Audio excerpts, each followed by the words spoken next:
Hello, and thank you for joining me today. Well, this is the Wednesday, May the 6th edition of our video devotionals. Thank you so much for joining us today. Hope your Wednesday is going well. It is the middle part of the work week, middle part of the school week. It's also Wednesday night church time for many of us, so be in your places.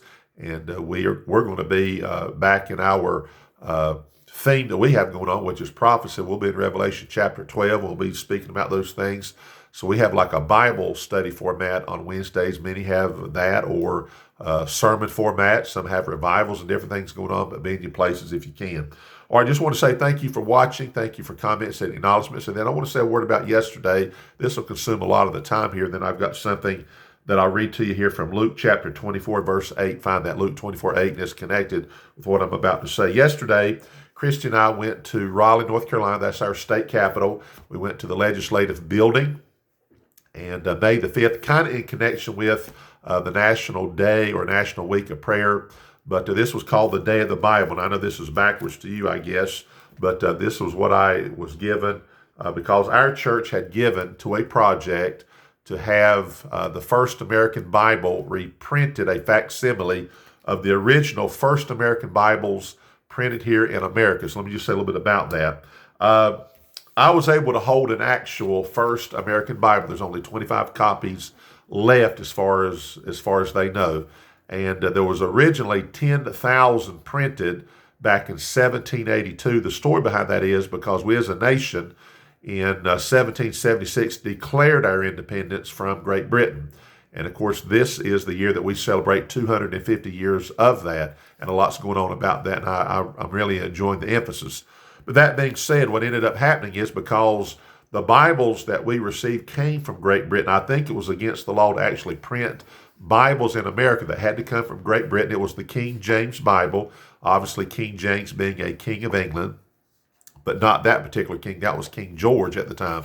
But the point is, no Bibles were printed in America, okay, until we decided we're breaking ties with Great Britain. So kind of almost like a co-equal decision. We're not going to accept your goods anymore. And they said, we're not going to sell you or give you any goods. If you're going to do this to us, then there's some things you're not going to get from us. And one of those was the Bible.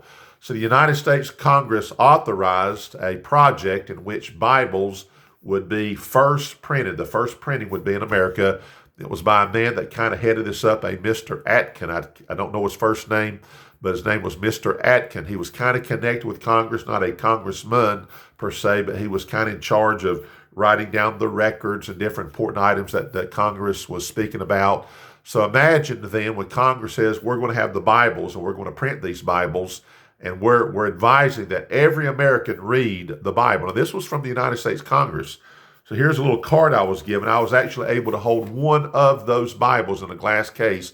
Pretty amazing. One of the original 1782 first American Bibles, the only Bible approved by Congress. No other Bible's ever been approved by Congress. The only Bible recommended to Americans. The first King James Bible made in America. The first English Bible made for schools, designed for the schools. It was printed only 6 years after the Declaration of Independence and 5 years before the Constitution of the United States. So it was really awesome to hold that.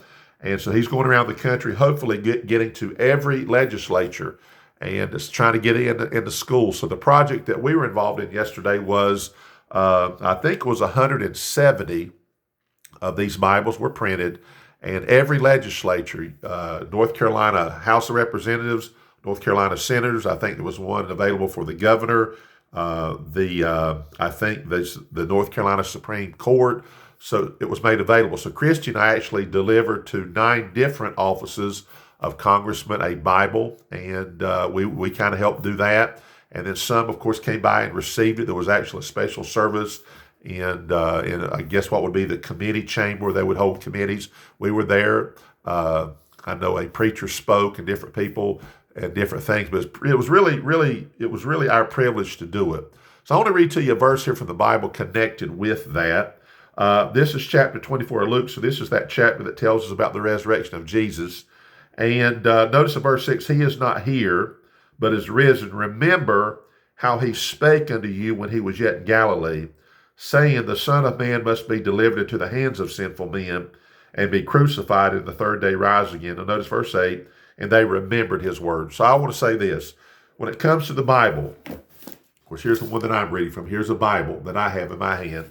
You know, how many times have I heard preached, or how many times I maybe have read at a previous time something from the Bible, and then an event will happen. Sometimes a real big event, something will happen, a decision I have to make, and I'll remember the words that Jesus said. So the important thing is to be able to remember the words. You have to first initially hear them, read them, see them, be affected by them.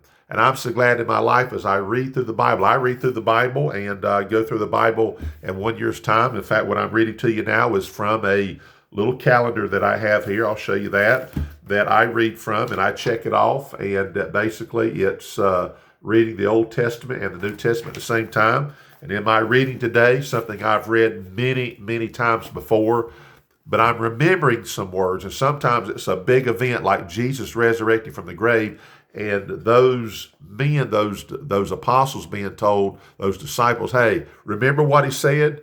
And they said, we remember the words that he said. So let's remember those words by taking in those words, by preaching those words, by witnessing with those words, by living those words, by teaching our family, our children, the people around us, so they can remember the words. And sometimes these are really going to come to mind when something big and some decision has to be made because we remember something we've heard previously from God's Word. So that's what we have for you today. Thank you for listening and watching, and hopefully we can join you back tomorrow. Thank you.